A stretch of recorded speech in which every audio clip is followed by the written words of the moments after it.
It changed into a quiet evening inside the sleepy little city of Havenville. The sky became painted a soft color of lavender, as though the heavens themselves had been whispering secrets to the world underneath. The air turned into still and warm, sporting with it the remote hum of crickets and the faint fragrance of jasmine from Mrs. Jenkins's overgrown garden. Life right here moved at a slow, almost leisurely tempo, and most people had been content to whilst away their evenings in front of their TV units or tending to their rose timber. Little did they understand that in this particular night time, their humble little town would grow to be the epicenter of an event that would change the direction of human history for all time. For in this night, an advanced alien race called the Zorxes might launch their long-deliberate invasion of Earth, their great armada of sleek, metallic spaceships descending upon the unsuspecting city of Havenville like a swarm of metal locusts. The people of Havenville might look up in awe and terror as the Titanic vessels blocked out the celebrities, their lighting playing across the floor in eerie, otherworldly styles. But unbeknownst to the Zorxes, that they had not accounted for one component, apparently normal human named Jack. Jack wasn't like most people in Havenville. He had constantly been fascinated by technology fiction, and had spent infinite hours analyzing approximately alien invasions and humanity's heroic final stands. As the Zorxes' forces started to land and secure the town, Jack knew that it changed into up to him to keep his home and his human beings. And so, with a steely determination and an unshakable religion in his very own capabilities, Jack set out to outsmart the most advanced alien race inside the galaxy. Jack's first pass turned into to accumulate as plenty information as he may want to approximately the Zorxes and their generation. He began by using sneaking across the perimeter of the landing zone, keeping off the aliens' patrols and listening in on their communications. It did not take long for him to research that the Zorxes have been depending heavily on a new form of energy they known as equuxium, to strengthen their weapons and ships. This know-how became useful, because it supposed that Jack should discover a manner to disrupt their structures and possibly flip their personal weapons against them. With this records in hand, Jack set about devising a plan. He spent hours in the deserted barn at the edge of Metropolis, tinkering with bits of scrap metal and salvaged electronics. He knew that he didn't have get right of entry to any advanced era, but he turned in to decided to discover a manner to use what little he needed to defeat the Zorxes. As the night wore on and the primary rays of dawn began to paint the sky, Jack in the end completed his masterpiece, a crude, home-made Quuxium-powered EMP generator. Now came the most dangerous part of his plan: executing it. Jack waited until the Zorxes had been at their maximum prone, during the changeover of shifts, while their forces were divided and their attention became elsewhere. He crept out of the barn, his homemade weapon in hand, and made his way in the direction of the heart of the landing area. The air changed into thick with the hum of alien machinery and the harsh glow of the Zorxes' power guns. However, Jack remained undetected, the use of the shadows and his knowledge of the terrain to his gain. Finally, he reached his goal, a big alien vessel with a sparkling blue strength core that served because the energy source for the whole landing sector. Jack positioned the EMP generator towards the hull of the Deliver and armed it, timing his actions to the last 2D. As the ultimate of the countdown dwindled away, he dove for canopy, bracing himself for the inevitable explosion. But nothing occurred. The ship remained standing, its engines buzzing as though not anything had passed off. Jack couldn't accept as true with it, his plan had failed. Or had it? As he watched, confusion etched into his face. The Deliver started out to wobble slightly, its gun systems malfunctioning and its engine sputtering out. Then, with a groan that seemed to shake the very foundations of the Metropolis, the ship lurched ahead, slamming into the vessel subsequent to it and sending them both careening out of manage. The touchdown sector was thrown into chaos because the final Zorxes ships began to malfunction, their quaxium-powered structures crushed through the unexpected EMP burst. In the midst of the chaos, Jack took the possibility to sneak beyond the harassed and disoriented extraterrestrial beings, making his way to the command middle of the flagship. As he reached the bridge, he saw the Zorks' leader, a towering, golden-skinned creature with an unmarried large eye in the middle of its forehead, struggling to keep control of the situation. Jack knew that if he should take out the leader, the rest of the invasion pressure might observe in shape. With a grim willpower, Jack drew a makeshift weapon from his belt, a sharpened piece of steel attached to a stick. As the final of the Zorks' ships crashed to the floor, Jack charged ahead, leaping onto the bridge and attracting the leader in a fierce warfare. The alien leader turned into powerful and rapid, but Jack's brief questioning and unconventional approaches quickly started out to advantage the higher hand. After a brutal war, Jack managed to land a fatal blow, splitting the creature's large eye in and sending it tumbling to the floor. With the leader defeated, the final Zorks' squad dies immediately surrendered, their will to combat broken by way of the unexpected defeat in their chief. As the remaining of the invading forces laid down their arms, the metropolis of Havenville erupted into a cacophony of cheers and applause. The human beings, as soon as terrified by way of the invading aliens, now saw their salvation in the unlikely form of Jack, the normal human who had outsmarted the most superior alien race within the galaxy. In the aftermath of the conflict, Jack turned into hailed as a hero, his call whispered in awe by human beings from all corners of the globe. He became down offers of wealth and repute, rather using his newfound celeb to endorse for peace and expertise among human beings and extraterrestrial beings. The metropolis of Havenville, once the site of the maximum brutal battle in human records, became an image of hope and resilience, a beacon of mild inside the darkest of instances. But this newfound reputation additionally added with it undesirable interest. Opportunistic people, some from the very best ranks of presidency and industry, commenced to circle like vultures, keen to make the most Jack's know-how of the Zorks and their generation. They noticed in him a commodity, a method to an end, and they had been inclined to visit exquisite lengths to achieve him. Fearing for his protection and that of the secrets he had labored so difficult to guard, Jack went into hiding. He changed his look, assumed a brand new identification, and disappeared from the general public eye. He moved from one safe house to some other, usually staying one step in advance of his pursuers. But even in hiding, he could not get away the weight of his new fact. One day, at the same time as surfing through a dusty vintage bookshop in a small coastal city, Jack noticed a man loitering outdoor, casually flipping via magazines on the newsstand. Something about the man's demeanor put Jack on area, and he ducked into the room to avoid detection. The man observed him, revealing himself to be one among his most persistent pursuers. A hectic standoff ensued, with both guys aware that the slightest mistake may want to prove fatal.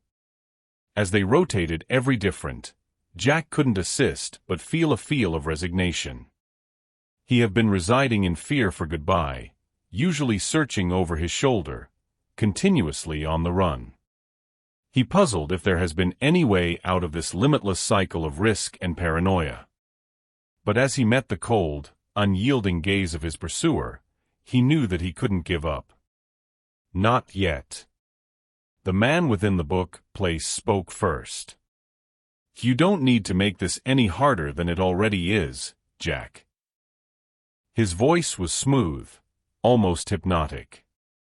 We both know that you're no longer cut out for this lifestyles. You're only a normal guy who got lucky as soon as. You cannot hold walking forever. Jack felt a surge of anger upward thrust within him at the point out of his call.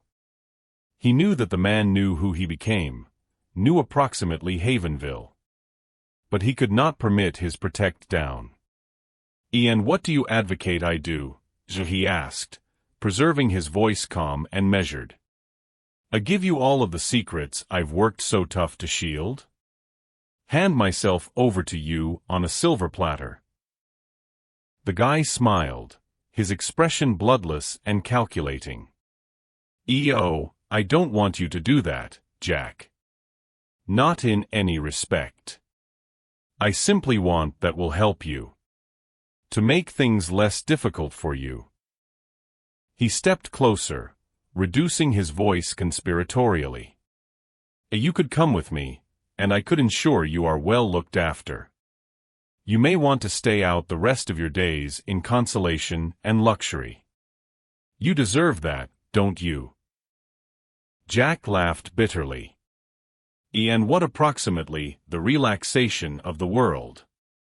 Don't they need to realize the truth approximately the Zorxes? Don't they need to be covered from folks who could exploit their era for his or her personal advantage?" He gestured in the direction of the front of the store, where customers browsed blissfully blind to the nerve-wracking war of words unfolding in the again room. "Those humans out there, they need me. And so long as they need me, I'll hold strolling." The man studied Jack for a long moment, then shrugged nonchalantly. Well, healthy yourself. But you need to know that I'm not the best one searching out you. There are others, Jack. Bigger, badder ones. And they might not be as know-how as I am." With that, he grew to become and walked out of the bookstore, disappearing into the crowd.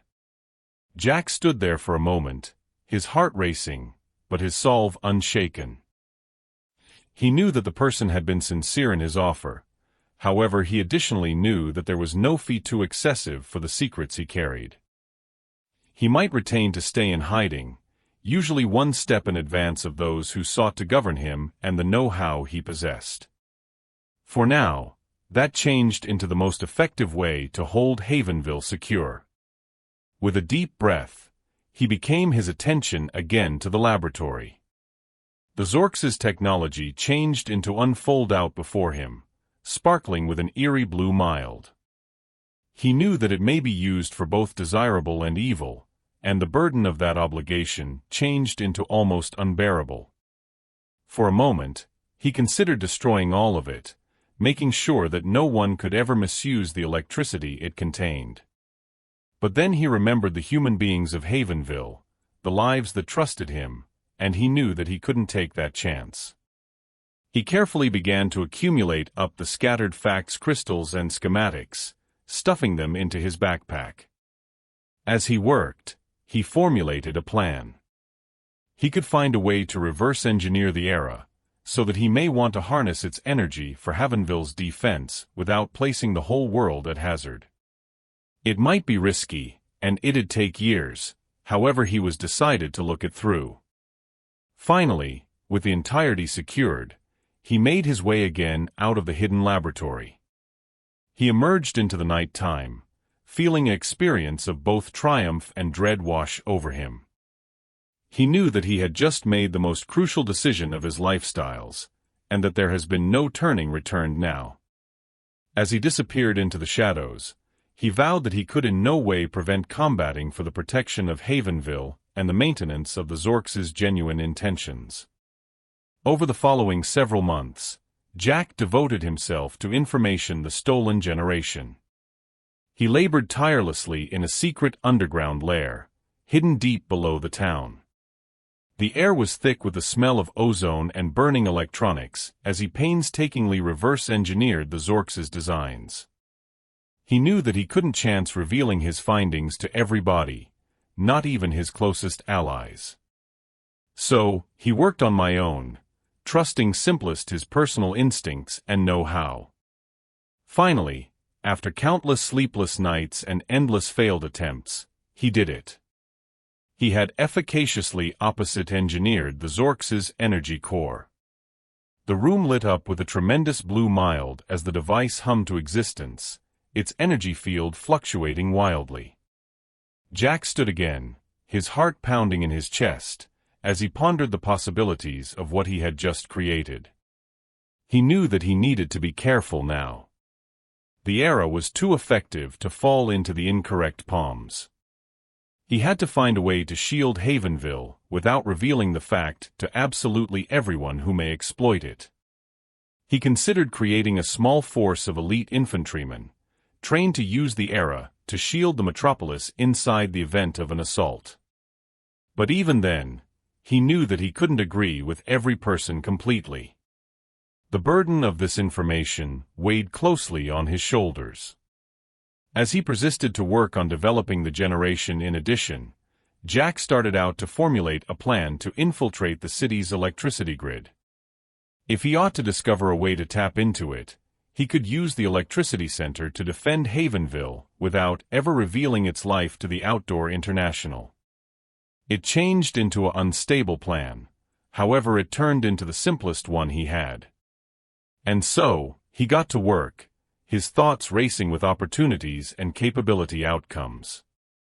Days became weeks, and weeks into months. The city of Havenville turned into blind to the harmful sport being played out below their foot. Jack labored tirelessly, his cognizance unwavering. He knew that at any moment, the arena should exchange, and the fate of Havenville ought to relaxation on his shoulders. But he turned into determined to see this via, regardless of the fee. One fateful night, as he worked on perfecting the energy core, he obtained a distress call from one in all his spies. The Zorxes were planning an attack on Havenville. They were bringing their full would possibly to undergo, and there has been no telling what devastation they would unharness. Jack knew that he had to act fast. With a plan forming in his thoughts, he set approximately making preparations. He would infiltrate the town's power grid as deliberate, however he might additionally need to create a community of resistance warring parties. He couldn't do it on my own. He would want to collect the metropolis's high quality and brightest, those who had been brave sufficient to face towards the overwhelming forces of the Zorxes. As the attack drew closer, the anxiety in the air was palpable. Jack and his newfound allies labored around the clock, racing towards time to finish their arrangements. They knew that they have been outmatched, however in addition they knew that they had something the Zorxes did not, the power of the stolen technology. The day of the assault sooner or later arrived, and Havenville was thrown into chaos. The Zorxes' forces swarmed the city, laying waste to the entirety of their direction. Jack and his resistance combatants waited until the enemy was deep in the metropolis, then sprung their trap. They hacked into the energy grid and unleashed the overall force of the stolen strength core. The sky lit up with a blinding flash because the strength area enveloped the city, repelling the invading forces and shielding Havenville from certain destruction. In the aftermath of the battle, Jack emerged from hiding, his frame battered but his spirit unbroken. The residents of Havenville hailed him as a hero, but he knew that the reality became a ways extra complicated than they could ever understand. He had risked the whole lot to store his city, and now he needed to stay with the information that the sector become not as it appeared. The power center, as soon as stolen from the Zorxes, become now inside the palms of Havenville's protectors. But the hazard became no longer over. Other factions could surely come searching for it, and Jack knew that he ought to in no way virtually rest.